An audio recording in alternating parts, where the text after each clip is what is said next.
குரு ஆஸ்ட்ரேலிய நேரலை அனைவருக்கும் வணக்கம். 26 ஜூலை 2026 ஞாயிற்றுக்கிழமை இருந்து ஆகஸ்ட் 1 2026 சனிக்கிழமை வரை இந்த வாரத்துக்கான கன்னி ராசிக்கான வார ராசி பலன். இந்த காணொலி முழுதா பாருங்க. அது சந்திரன் ஒவ்வொரு கிரக வீட்டில இருந்துட்டு நகர்ந்து செல்லும் அடிப்படையில் பலன் சொல்கின்றேன். மற்றும் உங்க ராசியில இருக்க 3 நட்சத்திரத்துக்கு தனித்தனியாக பலன் சொல்கின்றேன். அதிர்ஷ்டக்கிழமை, அதிர்ஷ்ட எண், அதிர்ஷ்ட எண், நிறம் இது சார்ந்த விஷயங்களும் சொல்லப்படுவதா இருக்கும். அண்ட் தென் இந்த வாரத்துக்கான ஆன்மீக பரிகாரம்ன்ற இதுவும் நான் தெரியப்படுத்திக்கிட்டேன். காணொலி முழுதா பாருங்க. இதுவரை நம்ம சேனலுக்கு நீங்க சப்ஸ்கிரைப் செய்யலாம், சப்ஸ்கிரைப் செய்து கொள்ளுங்கள். இந்த வீடியோ முக்கியமான விஷயங்களை மட்டும் முதல்ல சொல்லிடுறேன். சிம்ம ராசிக்கு அஷ்டம சனி எப்படியோ அதே மாதிரி கன்னி ராசிக்கு கண்டக சனி. ஆனா சனியை உங்க வீட்டை பார்க்குது. சனிக்கும் புதனுக்கு ஒரு நட்பு இருக்கிறதுனால அது பெரிதளவுக்கு இருக்காது. அது திட்டிட்டு போறோம், அடிக்க வரவன் திட்டிட்டு போற கண்டிஷன் தான். அதனால கன்னியோட புதன் எல்லா கிரகங்களுக்கும் ஒரு நியூட்ரலான கிரகன்றதுனால பெரிதளவுக்கு அது பாதிப்பு இருக்காது. இருந்து அந்த அர்த்தாஷ்டம சந்திர நாட்கள்ல மட்டும் கொஞ்சம், ஏன்னா 4ஆம் இடத்துல சந்திரன் இருக்கும்போது அது அர்த்தாஷ்டம சந்திர காலம். அந்த இடத்துல மட்டும் மட்டும் வாக்குவாதங்களை தவிர்த்து கொண்டு அமைதியாக சென்று விடுவது நல்லது. உங்க ராசிநாதம் 10ஆம் இடத்துல இருக்குது. உங்க குரு 11ல இருக்கிறதுனால வெற்றிக்கான படிக்கட்டு இந்த வாரத்துக்குள்ள அமைவதாக இருக்கும். இதை தொடர்ந்து முழுமையாக கன்னிராசிக்கான பலன்களை பார்ப்போம். காணொலியை தொடர்ந்து பாருங்கள். இந்த கண்டக சனி 7ஆம் இடத்துல சனி இருந்தாலே கண்டக சனின்றாங்க. அந்த கண்டக சனி நம்ம 7 போது உங்களுடைய லைஃப் பார்ட்னர் கணவன் மனைவி உறவுல தான் கொஞ்சம் கான்ஃபிளிக்ட் ஆகும். நட்புக்குள்ளேயும் அது பாதிப்பதாக இருக்கும். காதல் கதை உறவுலையும் இருக்கும். பார்ட்னர் சார்ந்த தொழில் பண்றீங்கன்னா உங்க பார்ட்னரோட சின்ன சின்ன கருத்து வேறுபாடு சார்ந்த விஷயங்கள் தான் ஏற்படுவதா இருக்கும். இப்ப இருக்கிற சூழல் கொஞ்சம் மட்டுப்படுவதா இருக்கும். ஏன்னா அந்த சனியுடைய நியூட்ரல் தன்மையை குருவுடைய ஆற்றல் ஓரளவுக்கு மட்டுப்படுத்துது. அதனால சண்டை போட்டா கூட 2 பேர் என்ன காரணத்துக்காக பிரச்சனை பண்ணுன்றதை ஓரளவு உங்களுக்குள்ள ஒரு ஆலோசனை தானே ஏற்பட்டு அடுத்த வாட்டி அந்த பிரச்சனை வராத பார்த்துக் கொள்வீர்கள். அது சின்ன சின்ன பிரச்சனைகள்லாம் இருக்கும். அதையும் போது மட்டும் உங்களுடைய புரிதலில் அதையும் நீங்க தவிர்த்து கொள்ளலாம்.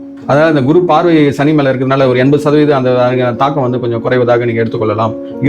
சனி உங்க வீட்டம் பார்க்குது. நீங்க 7ஆம் இடத்துல சனி இருக்குதுன்றதை நீங்க மறந்துடாதீங்க. ஏன்னா உங்க ராசிநாதன் உங்க வீட்டுல 10ஆம் இடத்துல இருக்கிறதுனால பத்திர யோகன்றதை உருவாக்குறதா இருக்கும். உத்தியோகத்துல, வியாபாரத்துல இதெல்லாம் ஒரு நல்ல ஒரு கோல்டன் பீரியடா இருக்கும். இந்த வாரம் இந்த புதன் மாற வரைக்கும் அது நல்லா இருக்கும். தொழில் சார்ந்த, வேலை சார்ந்த விஷயம் உங்களுக்கு நல்ல ஒரு இது இருக்கும். பதவி உயர்வு, ஊதிய உயர்வு, மேலதிகாரி பாராட்டு, இது சார்ந்த விஷயங்கள்லாம் உங்களுக்கு நல்லாவே இருக்கும். தகவல் தொடர்பான விஷயங்கள், இந்த ஆடிட்டிங்ல இருக்கவங்க, ஆசிரியர் பணி செய்யறவங்க, ஐடி செக்டர்ல இருக்கவங்களுக்குலாம் நல்ல ஒரு அபரிதமான வளர்ச்சி இந்த காலத்துல உண்டு.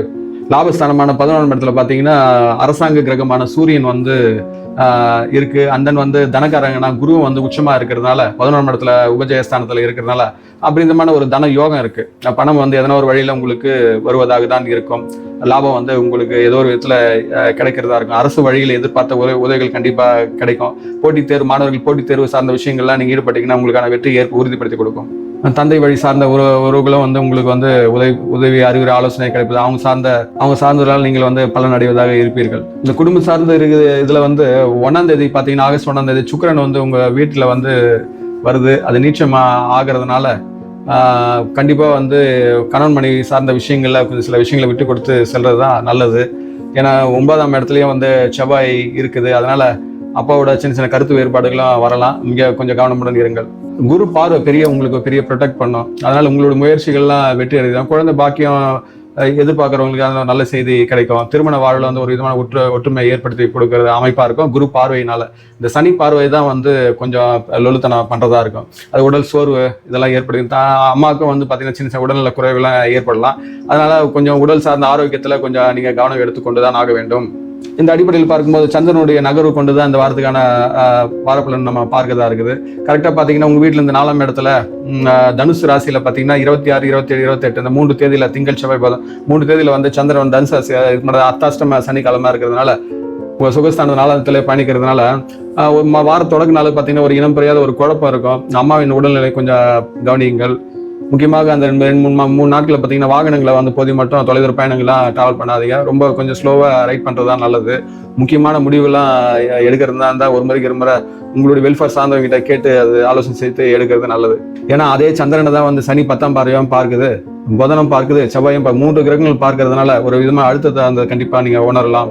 அது வார தொடக்க நாள்லாம் ஞாயிற்றுக்கிழமெல்லாம் பார்த்தீங்கன்னா ஒரு ஆன்மீக சிந்தனை, ஒரு விதமா அலோனா ஃபீல் பண்றதெல்லாம் ஏற்படுவதா இருக்கும். அது உங்களுடைய பொழுதுபோக்கு ஒரு விதமா சுகத்தை பாதிக்கிறதா இருக்கும். இதனால தூக்கம் கெடுவதா இருக்கும்.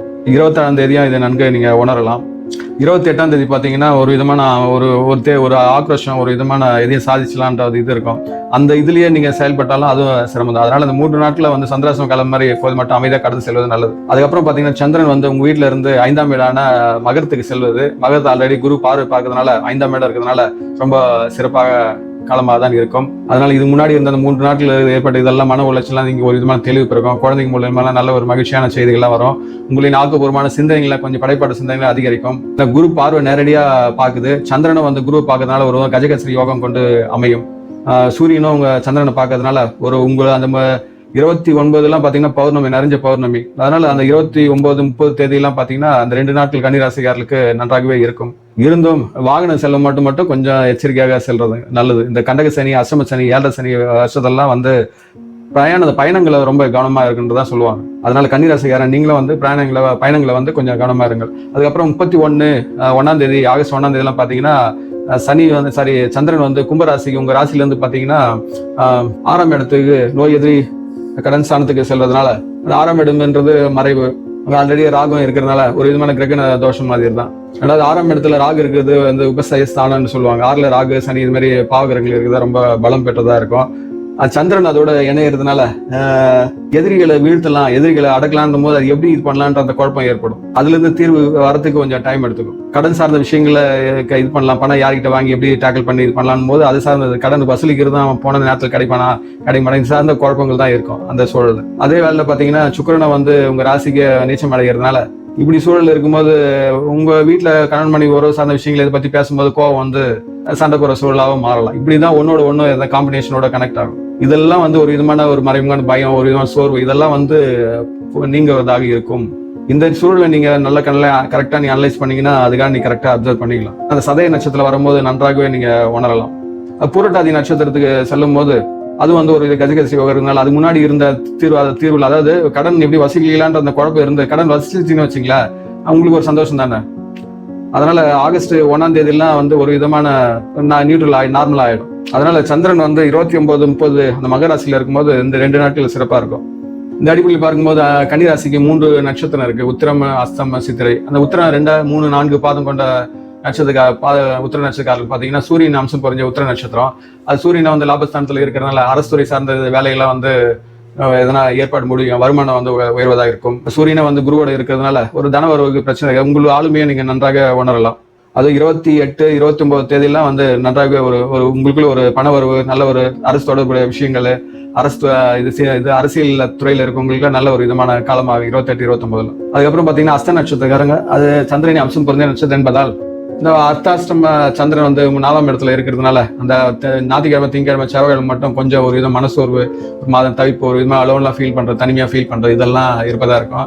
அதுக்கப்புறம் 29, 30 தேதியெல்லாம் பாத்தீங்கன்னா நல்லா உங்களுக்கு ஒரு நல்லா இருக்கும். திருவோண நட்சத்திரம் சந்திரன் வரும்போது அது சொந்த நட்சத்திரம் வரும்போது நல்ல ஒரு குறிப்பு, முகத்துல ஒரு தேஜஸ், எதனா சாதிக்கலாம், அந்த மனம் சார்ந்த ஒரு துள்ளல் இதெல்லாம் நல்லா இருக்கும். புதிய நபர்களுடைய அறிமுகம் இதெல்லாம் கிடைக்கதா இருக்கும். அதுக்கப்புறம் பாத்தீங்கன்னா சித்திரை நட்சத்திரம் 1ஆம் பாதம், 2ஆம் பாதம் பாத்தீங்கன்னா இந்த செவ்வாய் அம்சம் பொருந்திய நட்சத்திரம். அதனால செவ்வாய் வந்து உங்க வீட்டுல இருந்து 9ஆம் வீட்டுல இருக்கிறதுனால தந்தையின் உடல் நலத்துல கொஞ்சம் கவனம் எடுத்துக்கொள்ளுங்கள். ஏன்னா சனி வந்து 3ஆம் பாதம் செவ்வாய் பார்ப்பதனால கொஞ்சம் தந்தை சார்ந்த விஷயங்களை எந்த கருத்து வேறுபாடாமல் பார்த்துக்கணும். பூர்வீக சார்ந்த சொத்து சார்ந்த விஷயங்களை கொஞ்சம் அவசரம் வேண்டாம். அதனால சித்திரை நட்சத்திரம் இந்த சூழல்ல தான் இருக்கும். அது 30, 31ஆம் தேதியெல்லாம் வந்து தந்தை சார்ந்த இதோட தொடர்புடையதா அந்த கம்யூனிகேட் ஆகும். அதை நீங்க கவனித்து வாருங்க சித்திரை நட்சத்திரக்காரங்க. இந்த அடிப்படையில் பார்க்கும்போது இந்த வாரத்துக்கான அதிர்ஷ்ட எண்கள் பாத்தீங்கன்னா கன்னிராசிக்கு 5, 6. அதிர்ஷ்ட திசை பாத்தீங்கன்னா வடக்கு, வடகிழக்கு. அதிர்ஷ்ட நிறம் பாத்தீங்கன்னா பச்சை, வெளிர் நிறம். அதிர்ஷ்ட கிழமை பாத்தீங்கன்னா புதன், வெள்ளிக்கிழமை. இந்த 2 கிழமை நல்லா இருக்கு. ஆன்மீக பரிகாரம் இந்த வாரத்துக்கு நீங்க எடுத்துக்கொள்ளீங்கன்னா இந்த அர்த்தாஷ்டம சந்திரன் அந்த தாக்கத்தை குறைக்கிறதுக்கு, இந்த கண்டக சனியுடைய கெடுபலன்ல வந்து குறைக்கிறதுக்கு வந்து சனிக்கிழமைனா ஆஞ்சநேயருக்கு துளசி மாலை சாற்றி வழிபடலாம். புதன்கிழமைனா வந்து மகாவிஷ்ணு வணங்குறது நல்லது. ஏன்னா உங்க ராசிநாதனுடைய கடவுள் அது தொழில் ஸ்தானத்துல இருக்கிறதுனால தொழிலும் வேலையிலும் ஒரு நாள் லாபத்தை அதிகரிப்பதாக மேம்படுத்தி கொடுக்கும். அதனால் கன்னிராசியார் தாங்கள் இந்த வாரத்தில் வாழ்வில் அனைத்து வளங்களும் பெற்று சிறப்புடன் வாழ எல்லாம் வளர்ந்த இறைசக்தியை நான் பிரார்த்திக்கின்றேன். இக்காணொலி வந்து உங்க ராசி கொண்ட நட்படுத்த உறவெடுத்து வாட்ஸ்அப் குரூப்லையும் பகிர்ந்து கொள்ளுங்கள். இதுவரை நம் சேனலுக்கு நீங்க சப்ஸ்கிரைப் செய்யலாம், சப்ஸ்கிரைப் செய்து கொள்ளுங்கள். தாங்களும் தங்கள் அன்பு குடும்பமும் வாழ்க வளமுடன்.